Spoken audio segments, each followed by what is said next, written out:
Welcome to On the Couch with Mom and Marcie, where two generations come together and the past meet the present. Two generations, one couch. I'm Mom. And I'm Marcie.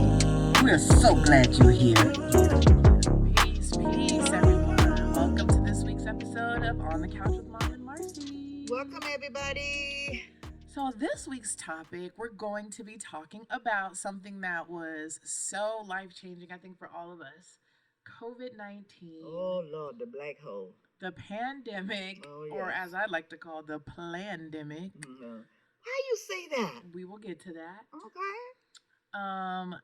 I know it affected a lot of us in different ways. Mm-hmm. It didn't really affect me too much until it got down to my mom and my dad. But as far as like staying home and not going out, like that was my normal every day anyway. So it was like, But what about you, Mama? And actually, I know how, I don't want to call you crazy, but how it affected you. But can you tell our listeners what it did to you and why?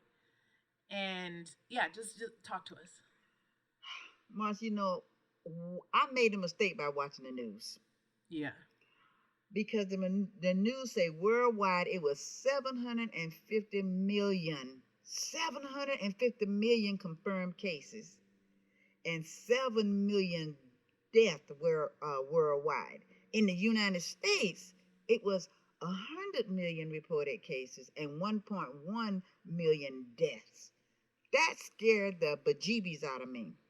Then, all this stuff where people would get sick.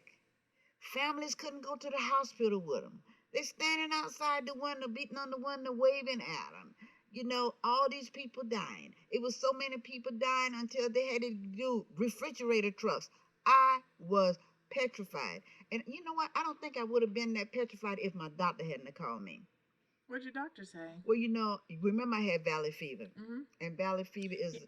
But that was like in the 80s, yeah. Right? But it never goes away? No, it stays walled off in your system. And valley fever attacks your lungs, which is a fungus pneumonia. And I had it so bad till it scarred my lungs, so my lungs were not healthy. So the doctor called me and said, remember, do not be around a lot of people. Do not be around people that be around people, and make sure you wear your mask, because if you get sick, it's going to be really, really severe for you, even if you survive. That scared me to death. And so I told you guys that, and y'all went out on y'all way, still partying. And okay, so I need you to explain who y'all is, because it was not Marcie James. So you didn't go out partying or anything? I was here working. At the time, the company I worked for, because we were getting so many cases, I work for an insurance company, and we had to work split shifts. So I would work 8 hours, take a 2-hour break, and then come back for 4 hours.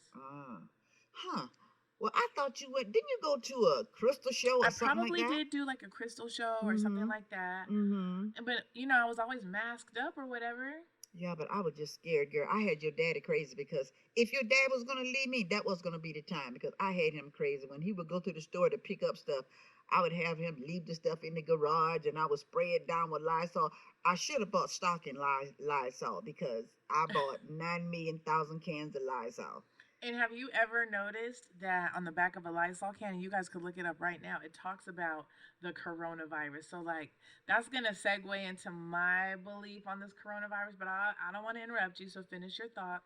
Well, in the nutshell, I was petrified, because, first of all, I'm a Christian. I know where I'm going when I go, but I don't want to go.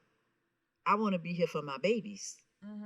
So whatever I could do to protect myself, I was protecting myself. But it was extreme. So every year in the James family, it is a known thing that we go to mom and dad's for all the major holidays. And if we can, birthdays, if you're not busy. But, they're not really as stringent. And they're not really stringent on the holidays either. But it's just a known thing that you go to mom and dad's for holidays. So I want to say it was Thanksgiving, or was it Christmas? It might have been both. It was both. I'm rolling my eyes at her again, because I'm taking it all the way back to then, because she literally shut down Thanksgiving and Christmas. We could not go to the house. We could not get mom's cooking. We couldn't give them a hug. My parents' anniversary is Christmas Eve. And we normally have, like, well, they have a get together with all their close friends and family. They cook, we play games, all the kinds of things. We couldn't even do that. My mom shut us out. She did not want to see us. She didn't want to hug us. No, back She up, didn't want back up. It's not that I didn't want to see you. I did want to see you guys, but on Zoom. I thought that you guys knew my situation. But we didn't know how dire it was because Well, you weren't telling us that and we weren't there with you. yeah, but I thought I told you, and I said, you know what? I'm not gonna hold you guys down. You guys do your thing, and I'm doing my thing. My thing is I'm staying in. I'm staying shut in. None of y'all gonna go out there and be around these other folks and bring these germs around.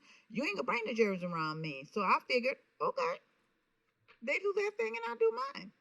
Yeah, my feelings were really, really, really, they still hurt and I'm mad all over again talking about it because if you guys don't know, or the people that do know me, they know I'm very, very close to my parents, both of them. And so and not being able to just pop up whenever and be like, hey, what's up, y'all? And having to stay outside and look through the door or from the garage or where were we? Was it me and Christina? We were going somewhere that day.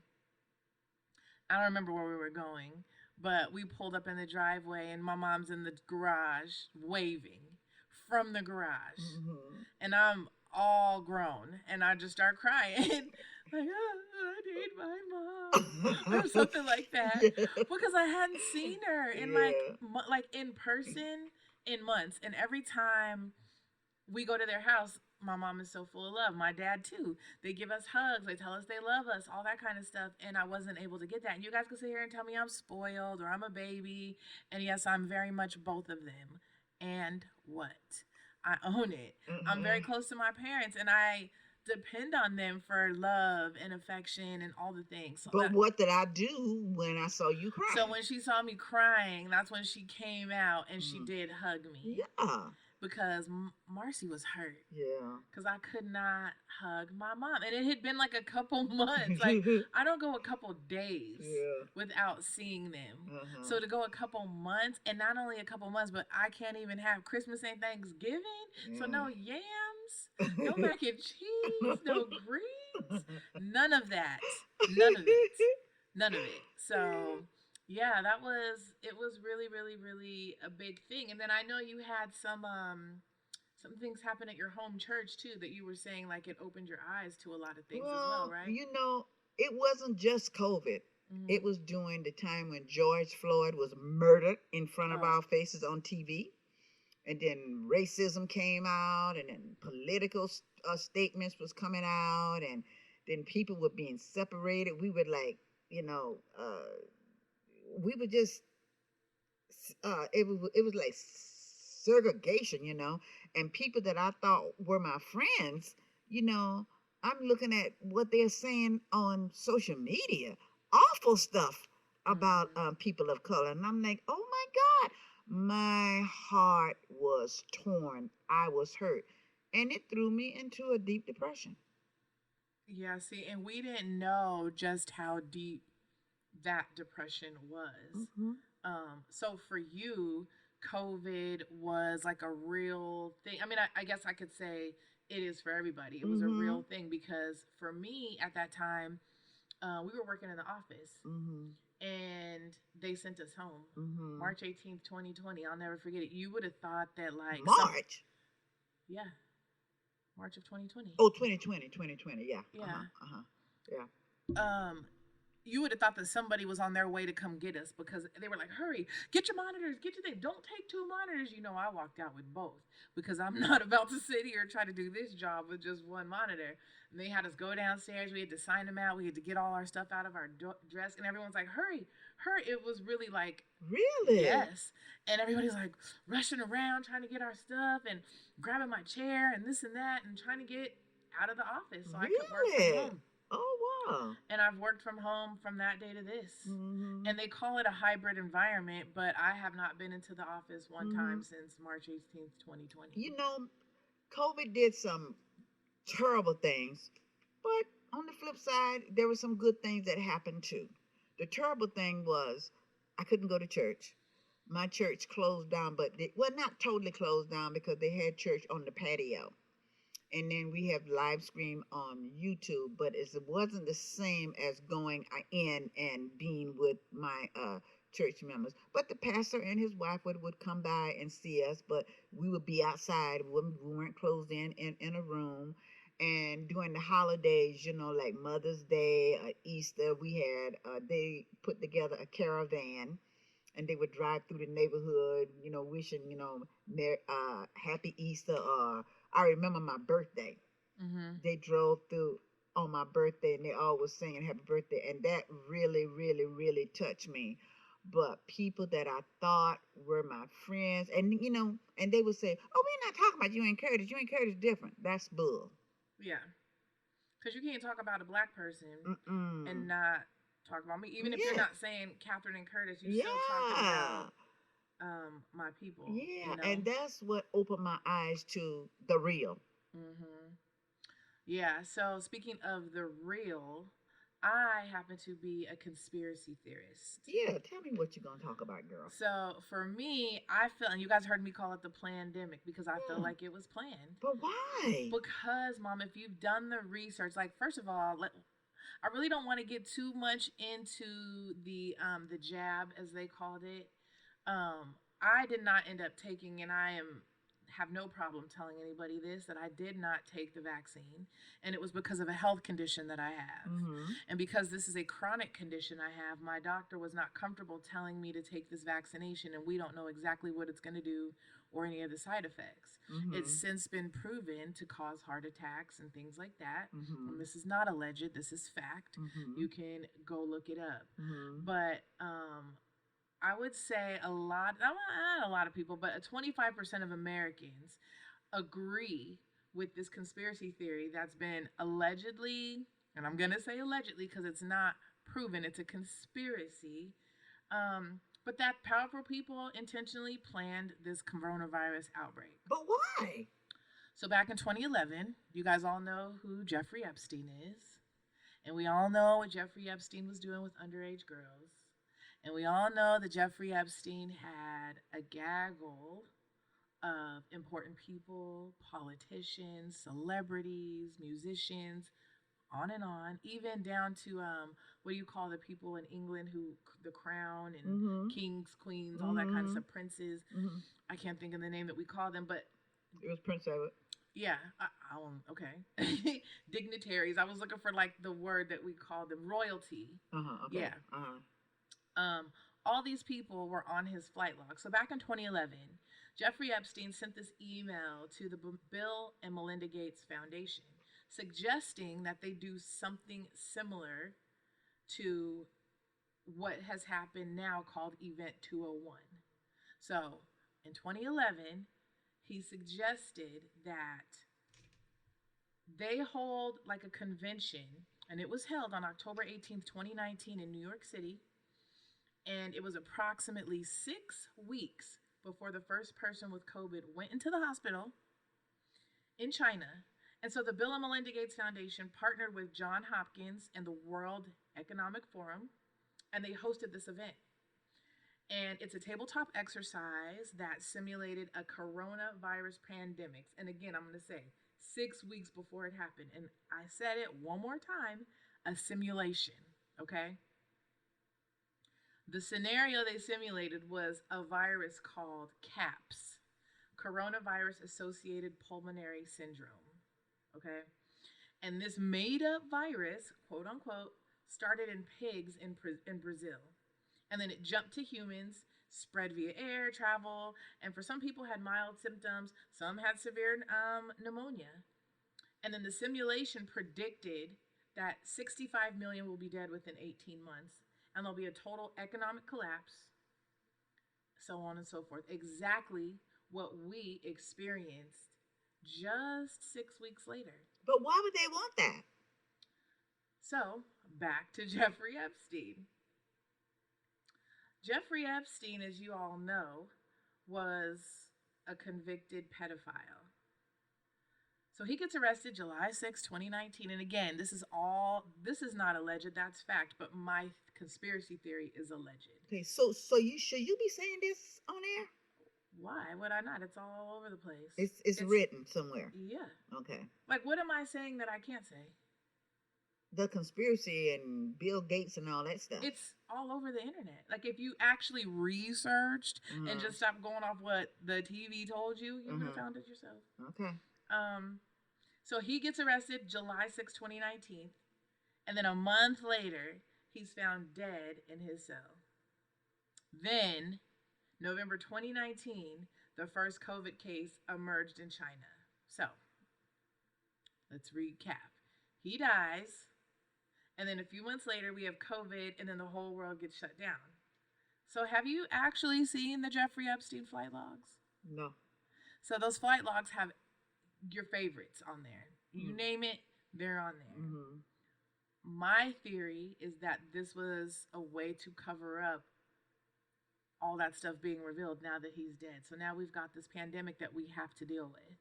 And this pandemic is exactly what he outlined in his email. And you could Google that as well. Actually, YouTube it. There's a whole video that shows you the email with the redacted names, but you see his name signed on the bottom. So this is not something that I'm pulling out of the air.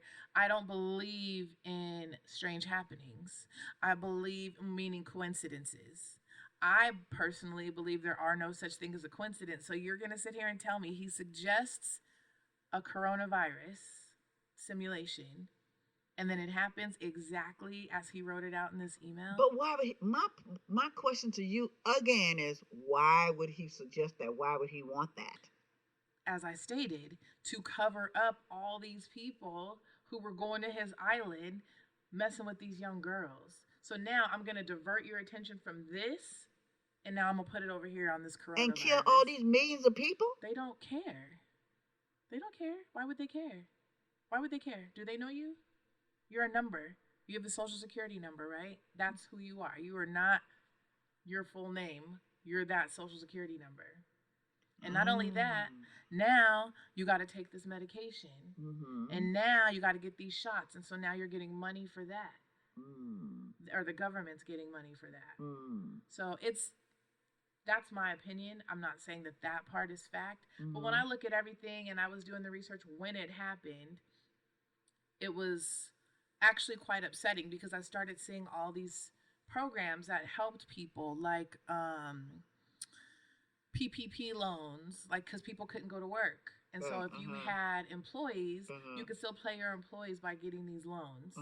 And people took advantage of that and people were buying cars and homes and doing all kinds of just ratchet, indescribable things with money while I'm sitting here with COVID and going to work 12 hours a day. 10 hours a day, excuse me. I think I said 8 and 4 earlier. It was 8 and 2. So we would do 8 hours in the morning, take a 2-hour break, and then come back and do 2 more hours. So I was working 10-hour days, 5 days a week, and then on Saturdays, 4. 6 days a week. And then there's people who are taking advantage of the system, saying, oh, I have employees, or making up businesses or whatever they were doing, getting all this money, and then doing things that they shouldn't have been doing with it. And then when it came time, or not paying their rent, because that was another thing that they did. They said, okay, we know you can't afford it because you're not working. If you were, what did they call it? Mom, not a civil worker, but I forget. Everything was closed down except grocery stores. And then that's when all like the DoorDashes and all that stuff came, to Uber Eats and all that stuff came to be. So they were getting the food delivered. So if you weren't in that service industry, I think that's what they were calling it, you couldn't go to work unless your job worked from home, which I'm grateful that mine did, because I was able to stay employed this whole time. So while all of that's happening, was it called essential workers? Essential workers. Yeah, that's exactly what it was called. So if you weren't an essential worker, you could not be out in these streets, period. And it was like barren. And I could remember when that first happened, and everybody was in the stores getting toilet paper, getting this, getting that. Thank God for you and Dad helping us with all that kind of stuff. But I'm saying all this to say, I feel like a lot of that pandemic really hurt a lot of people, not just like how you were talking about, because You're on the other end of it, and I'm on the opposite end. So while you were in your house depressed, this and that, and taking every time a vaccine came up, you were first in line, you and dad, first in line, first in line, first. And I remember I was so upset with you guys. Yeah. Like, you guys aren't even doing the research. You Yeah. know how it's going to hurt you guys. And they did not, y'all, my parents did not care. They will go get this vaccine. And I was on the other end of it. I was grateful that my doctor was like, no, I don't think that's okay for you to do that, considering I have a blood condition and it would have interfered with that, or he didn't know if it would have interfered with that. So he was like, I'm not okay with you doing that. I'm okay, everyone, for those out there. I'm good, but I'm glad I didn't do that. And then not only that, like, they were like, who makes you get a vaccine and then you lose your job if you don't take the vaccine? Like, who are you to tell me what I have to put into my body or I can't be employed?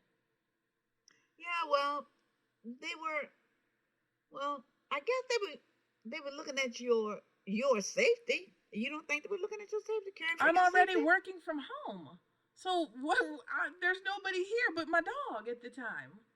So why do I need to go get this vaccine if I'm working from home? One of my very close friends worked with me at the current company I work with, and that was their thing. They were like, if you don't get this vaccine by this date, your employment will be terminated. And she did not want to do it, and she got terminated. Now, mind you, she didn't get terminated for that. The supervisor put something else on her paperwork saying she made a mistake like 3 months ago.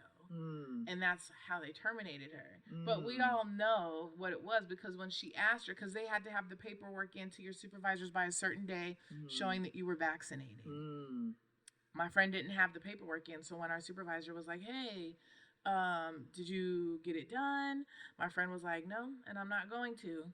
Maybe 3 days later, she was told, okay, your last day will be, I think it was like December 2nd, 2020. Wow. And yeah, she was done after years of service. Yeah. But they did say if you get vaccinated and then everything's lifted, you could get your job back. But she let her go for something else. So had she done the right thing, that supervisor, my friend would have been able to come back. So you're talking about safety. It took away my friend's livelihood, and she was able to still do what she needed to do. But that was her choice. It was her choice, but you should be able to choose if I want to put something in my body that I don't want to put in my body. Well, that's true, but then you gotta weigh. You gotta have there's a scale here where you have to weigh. If I don't do this, I won't have a job and I won't be able to pay my bills. If I do this, I'm taking a chance, because you mean life is a chance anyway. Anytime you step out that door, you taking a chance. Anytime you get in that car and drive and get behind that wheel and drive, you taking a chance. So it's just a chance. It is a chance, but Mom, I could see if we were still in the office and that was the stance that they were taking. Like, you have to have this vaccine because you're going to be around other people. Well, maybe they thought that later on that you was going to go back into the office, so they was trying to get everything set up in case you go back into the office. That's a possibility. You don't know. Whatever. I feel like they were just trying to get everybody to put this vaccine in them. And let me be very clear. For those of you who did do the vaccine, no judgment at all. You got to do what you got to do to make you feel safe. And that's exactly what I told my mom and dad. While I did not agree with it, and the only reason why I didn't agree with it was because I don't feel like there was enough research done on it. And you don't know what the side effects are going to be. That's true. So I just was concerned that it could have interfered with something my parents may have going on in their body that I don't know about, or maybe they didn't even know about, and it could have harmed them. And like I told y'all earlier, I love these two people more than my life. So to think that a vaccine could take them out, which, to be honest, I don't have the statistics on that, but I do know that vaccine harmed a lot of people. Yeah, it did. And people are still dealing with the side effects from it. Yeah, true exactly. Enough. So, but then again, all the medicine that we put in our body, there are side effects. There are, but there's been some type of clinically proven research done on this medication. This one was like thrown together in the bathroom. No, like they just hurried up and put it together and was like, "Here, everybody, take this." And again, no judgment for those who did it. Just for me, Marcie, that was just something I wasn't going to do. So I was grateful that I was able to get that note from my doctor saying that, no, I don't agree with her doing this, because I don't know. I mean, I can't imagine not being employed and having all the responsibilities I have and trying to figure out how am I going to keep my roof over my head or my I didn't have a car note at the time, but you know all the other bills that you have, lights, cable, gas, rent, blah blah blah blah blah. I don't know how I would that would have been an extra stressor on top of my medical condition and all that kind of stuff. So I don't know. I just feel like a lot of that was planned out. A lot of us watch too much TV. Oh yeah. And we get sucked into what the TV says. Now, what people have to really realize, and again, this is just my opinion, is that there's we outnumber them, and what I mean by them is the government. So any way they can keep us controlled, they would. Otherwise, there'd be anarchy. So they do it through the TV. Through everything we watch. They tell things they're going to do in movies and TV shows. They put stuff on the news for you to get, like you said, I was watching the news like, oh my God, all these people died. Oh my God, oh my God. So that way you would be scared and you would conform to what they need you to do. Yeah, I'm telling you the truth. I was petrified. Oh, gee, living in that joint 2020, late in 2019 and 2020 was just a black hole for me. Oh, that was every time I think about it, I get a sick feeling in my stomach. That was a bad time for me. I even had one of my close friends who we used to do, and we're still very close. We used to do the podcast with. We had a disagreement about that too. Like his parents were like you. They didn't want him, and at the time he was saving to buy a house and do all these magnificent things, which he did. Shout out, you know who you are. They didn't want him around people who weren't vaccinated, like you, because what if you bring that back to us? There you go. Yeah. Totally got it. And he and I had a disagreement. We were able to get through it. But yeah, we didn't see eye to eye on that. And I'm sure a lot of people aren't going to see eye to eye with what I'm saying right now. And that's okay. That's what makes us unique and able to dialogue and have opinions and all the things. And I'm going to say it one more time. There's no judgment for anybody who took part in any of the programs that they took part in, whether it's PPP loans or getting your rent delayed or even taking the vaccine or the follow-up vaccines or the follow-up vaccines or whatever they had y'all out there doing. There's no judgment. I'm speaking specifically for Marcie. Yeah. Because my parents and my child, you guys all did it. Yeah, you know, you got to do what you got to do, you know. Yeah. So that's what happened. I feel like I talked a lot on this episode, Mom. But that's okay, because you saying some stuff that I'm like, what? Yeah. What? Yeah, look it up, you guys. Look up the stuff I'm talking about, Jeffrey Epstein. Look at the dates. Look at how everything's aligned. Look up Event 201. There's no strange happenings. There's no coincidences in this world. And when I say no coincidence, I mean when you something as simple as seeing somebody at the same place at the same, like you guys run into each other. There's no coincidence that you ran into, like, oh my God, what a coincidence seeing you here. No, you were supposed to run into that person for whatever reason. Okay. So, I really don't have anything further to add. I feel like I talked a lot on this one, but I was passionate about this because it really caused dissension in my family, and that was really, really, really, really hard for me. So, do you have anything else you want to add on this, Mom? No, just that I am so glad that we have gotten through it. I still take my vaccinations because I don't. They still having you do that? Yeah, I took it last year, but I don't know. See, I'm talking about y'all. The New Year's coming up, so I don't know. I still take it, but for what? Because COVID is still out there. It is still out there, and I do not want it. Have you had your heart checked? Oh, yeah, girl. You and Dad. No, you know I have. What about your husband? Yes, he has. Y'all get on my nerves. All right. Well, that's going to close it for our COVID talk. That was good dialogue. And now, Mom's Couch Wisdom of the Week. So, Mom, what is on the Couch Wisdom of the Week? Well, see if you can pick up what I'm putting down this week. Do not make someone a priority that makes you an option. Yeah, so if you're not first and foremost in someone else's life, why are you making them first and foremost? Okay. All right. Where did that one come from? You know what? I really don't know. I really don't know because I read every time I hear something on TV, on YouTube, or some of my preachers or some of my mentors. I write it down, and that came from my list that I had, and that just resonated with me for some reason. Mm-hmm. And that is strictly, well, it's for everybody, but it's for you too. For who? You. Listen, after recent events in my life, my focus is my dog and my job Okay. and my mental and physical wellness. Okay. That's it. All right. That's it. I won't go into it any further than that, but I'm sure y'all could put two and two together. There you go. Do not make someone a priority that makes you an option. I don't want to do this. I'm supposed to be seeing Marcia. No, I don't feel like that. I'm not gonna do that today. I'll just tell her I got something else to do. But in the meantime, you running. Oh, you call me. What can I do for you? I'm here. I'm here. That's bug. But you know how I feel. Well, we did that friendship thing last week, so Yeah, but you be making me sound like I'm just some punk. No, Like I well, just chase no, people. And that is not me at all. I just have you, a very kind heart. no, right? You are not a punk. Yeah, Now, let's be very clear about that. Please, no, not now. I'm Don't only, say that. I'm only kidding. You are not a See, punk, y'all. Marcie. You just too nice. Okay, then that's fine. Then say that. But you talking like I'm just some.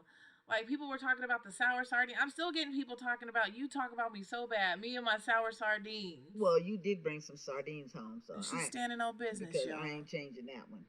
But listen, I am nobody's punk. I just No, choose to see the good in people. Yes, you and do. sometimes it is to the detriment of me. Yes. And that's my what I'm problem talking is not getting out sooner because Yeah. I keep thinking that something's going to change, Yeah. knowing that it's not. Exactly. So- Okay, so you know. I do know that, but you making me sound like Boo Boo the Fool. No, you're not Boo Boo the Fool. That's how you making me sound. No. Let me go on record and say that's not what I'm doing. But I'm just saying, I just want to get it through to you.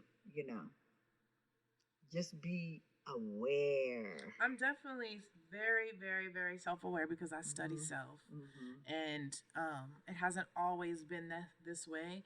But my spiritual path has put me there to where I can see what I have done, and even me and my little sister. Shout out Ebony. We were talking about this the other night. Like sometimes you tell people who you are, and they use it against you. Like what a good person you are, and they think, got her. Yeah. I'm gonna take advantage of her. So that's my point. Yeah. So I just have to learn to stop telling people who I am and show them instead. There you go. That's my point. That's my point. That's it. That's my point. So do you have anything else to add to this? No, episode? I don't. But I just want to thank everybody that just take your time and listen to us every week. We are getting some good comments, some DMs, and with good comments, and we really appreciate you guys. So thank you for tuning in every week. Yes, thank you guys so much. We are actually really enjoying doing this, and I'm getting a lot out of it, and I think you are too, Mom. Oh, yeah. Because she'll call me like, I got a new topic. Yeah. So I'm like, okay, let's do it. So, all right, then we're going to close our show out as I usually do. And let me just tell y'all, I am trifling right now. So I had a couple friends be like, I looked for you on TikTok and Instagram and it's not there. I have not created the accounts yet, you guys, but I promise by the time you hear this show, it'll be created. Okay? But where are we now, though? So we are on Amazon Music. We are on Audible. We are on iHeartRadio, Apple Podcast, Spotify, YouTube, and YouTube Music. It's the social medias that your girl is dragging her feet on. So I'm going to get it together. Okay. So thank you guys again for listening, and we appreciate each and every one of you so, so much. Thank you guys for just being with us on the couch this week. Always remember, Regardless of what generation you come from, there is always room for you. So until next time, stay